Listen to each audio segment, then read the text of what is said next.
Assalamualaikum dan salam sejahtera. Pohon bunga tiada berduri, izinkan saya perkenalkan diri. Terus bersama saya Umar Wahid dalam 15 minit MMTV edisi 10 Mei 2023. Tan Sri Azam Baki dilantik semula sebagai Ketua Pesuruhjaya Suruhanjaya Pencegahan Rasuah Malaysia SPRM berkuat kuasa Jumaat ini. Perkara itu dimaklumkan Ketua Setiausaha Negara Tan Sri Muhammad Zuki Ali menerusi satu kenyataan hari ini. Menurutnya, pelantikan semula Azam itu adalah untuk tempoh selama setahun dan diperkenankan oleh Yang di-Pertuan Agong Al-Sultan Abdullah Riyatuddin Al-Mustafa Billah Shah. Azam mula memegang jawatan Ketua Pesuruhjaya SPRM pada 9 Mei 2020. Beliau menggantikan Latifah Baby Koya yang mengambil keputusan memendekkan kontrak perkhidmatannya selaras dengan Subsection 5-3 Akta SPRM 2009. Sementara itu, Azam sudah berkhidmat selama 36 tahun dengan SPRM yang dahulunya dikenali sebagai Badan Pencegah Rasuah Malaysia.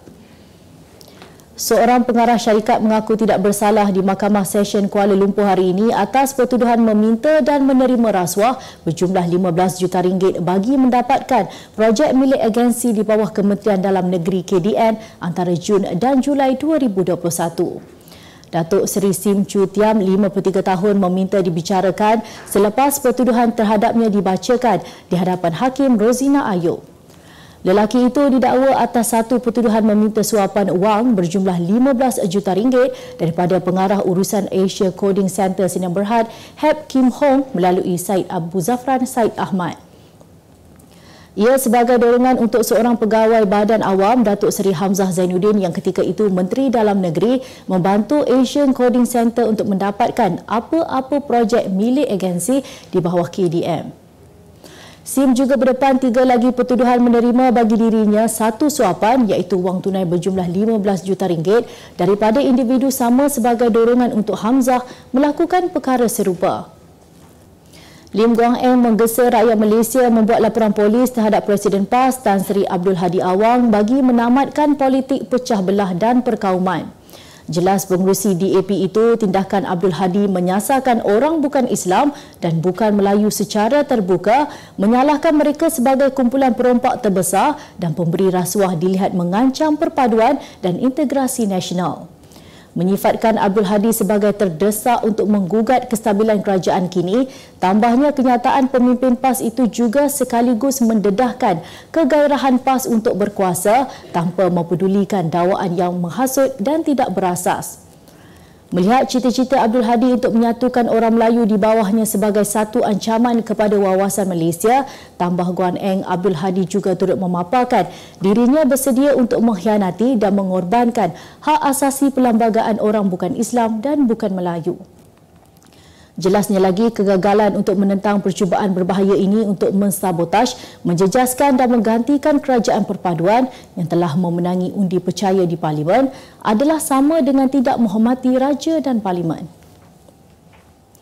Kekurangan guru mengajar murid sekolah di seluruh negara kritikal apabila jurang nisbah guru dan murid terlalu besar iaitu 1:45 berbanding nisbah dicadangkan 1:20. Kementerian merekodkan mempunyai lebih 430,000 guru di seluruh negara dan jumlah itu sebenarnya cukup jika semua guru ditugaskan mengajar 5 juta murid.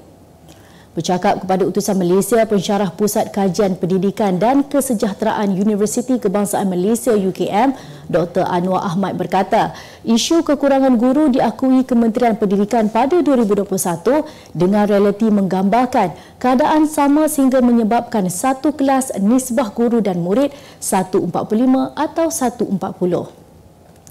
Malah, kata Anwar, nisbah guru dan murid yang jauh tersasar itu kebanyakannya berlaku di sekolah harian biasa, khususnya di kawasan bandar kerana bilangan pelajar yang ramai sehingga menimbulkan sekolah sesak.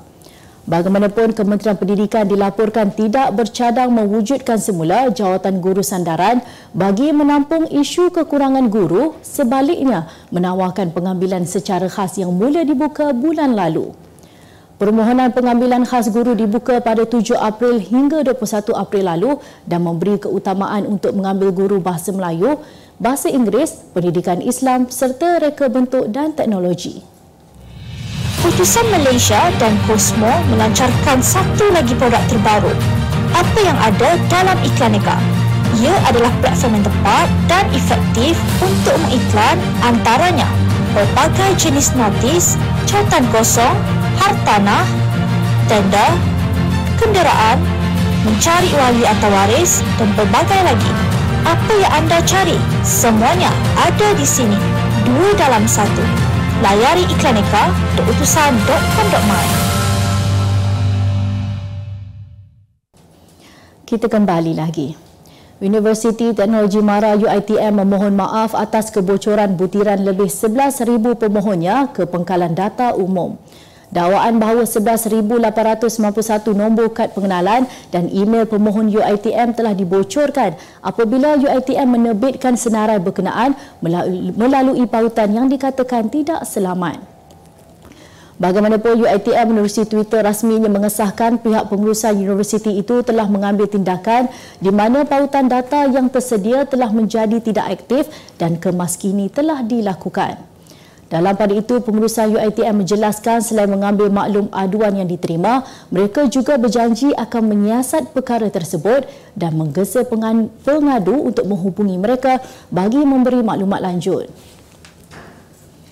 Saya nak pergi kedai. Itu jawapan seorang kanak-kanak lelaki berusia 6 tahun ketika disoal selepas kereta jenis Toyota Vios dipandunya bersama adik lelaki berumur 3 tahun terbabas di Jalan Bukit Tangga, Langkawi malam tadi. Dalam kejadian kira-kira pukul 11.15 malam, kanak-kanak itu mengalami luka kecil pada dagu, manakala adik lelaki berusia 3 tahun tidak mengalami sebarang kecederaan. Jelas kanak-kanak itu dia mahu pergi ke kedai membeli kereta mainan. Menerusi video yang tular di laman sosial malam tadi, pada awalnya menyangkakan pemandu mabuk memandu secara bahaya, namun ternyata kereta itu dipandu kanak-kanak.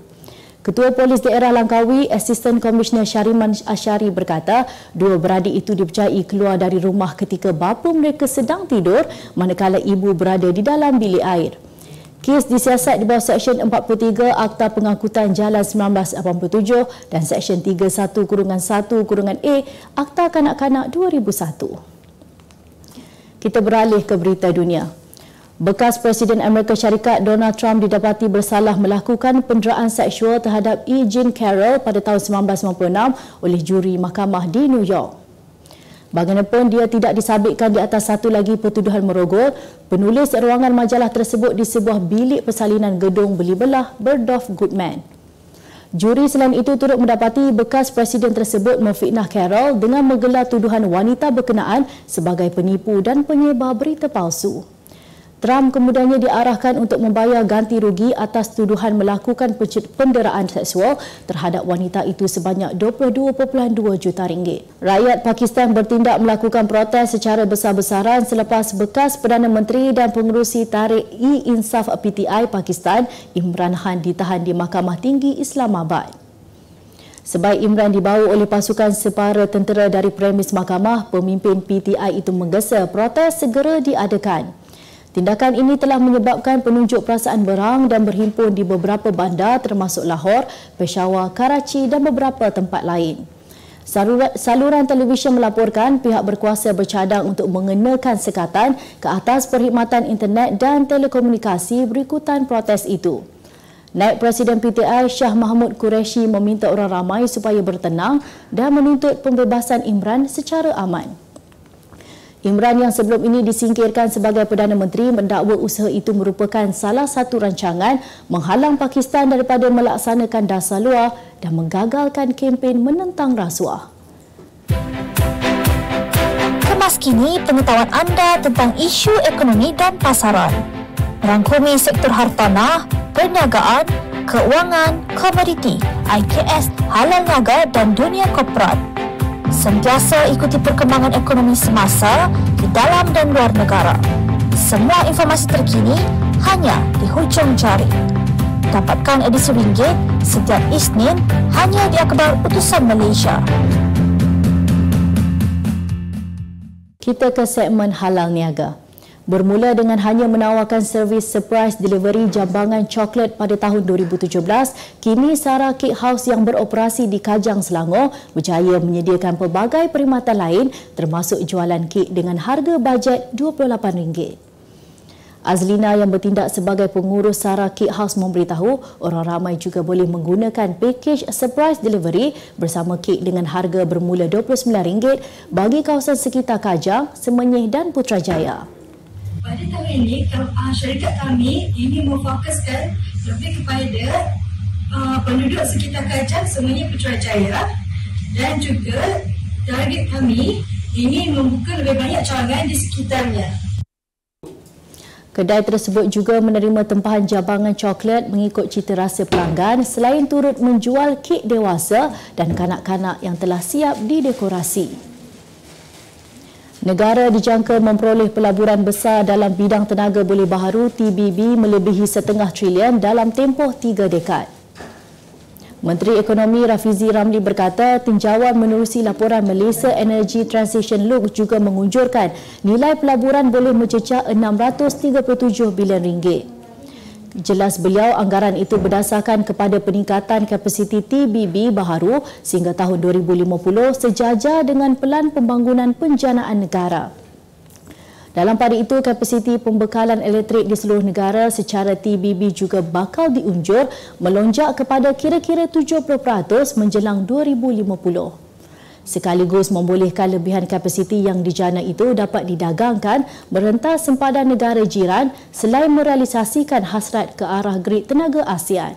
Kita ke berita sukan. Umar Osman Sebak menerima 2 kejutan besar dalam keriernya semalam selepas memenangi pingat emas pada penampilan sulung sukan C dan lebih mengejutkannya adalah memecahkan rekod 400 meter berusia 22 tahun.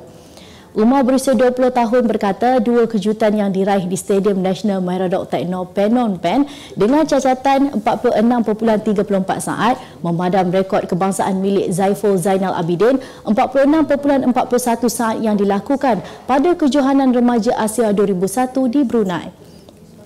Atlet asal Johor itu juga muncul sebagai pelari Malaysia pertama meraih emas 400 meter lelaki sukan C sejak Zafril Zulaini memenanginya di Kuala Lumpur 2001. Umar yang ditemui selepas kejohanan tersebut memberitahu banyak pengorbanan yang dilakukannya sehingga sanggup menangguhkan pelajaran untuk mencapai kejayaan ini.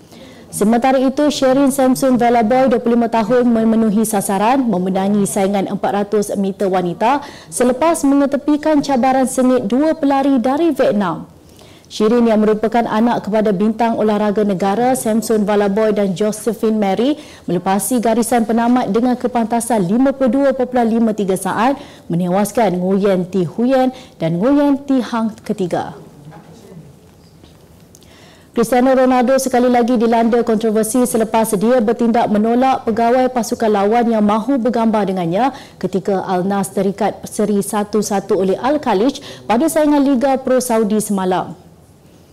Sejurus tamat perlawanan, bintang Al Nassr yang menjadi tumpuan pemain dan pegawai lawan memberikan jersinya kepada salah seorang pemain Al Khalij namun bertindak menolak salah seorang pegawai pasukan lawan yang ingin bersuah foto dengannya. Perlawanan menyaksikan kedua-dua pasukan kurang menampilkan persembahan terbaik namun pada minit keempat, Fabio Martins meletakkan Al Khalij di hadapan sebelum Alvaro Gonzalez menyamakan kedudukan 13 minit kemudian. Difahamkan ketika kejadian, Ronaldo hilang sabar dengan keputusan seri tersebut kerana menjejaskan harapan Al Nassr untuk memenangi Liga Pro Saudi yang hanya berbaki 4 perlawanan sebelum musim 2022-2023 berakhir. Sebagai penutup 15 minit MMTV hari ini, saksikan laporan cuaca esok Khamis 11 Mei 2023. Jangan lupa dapatkan akhbar utusan Malaysia dan Kosmo untuk berita-berita terkini dan menyeluruh. Sekian sahaja daripada saya, Umar Wahid. Assalamualaikum dan jumpa lagi.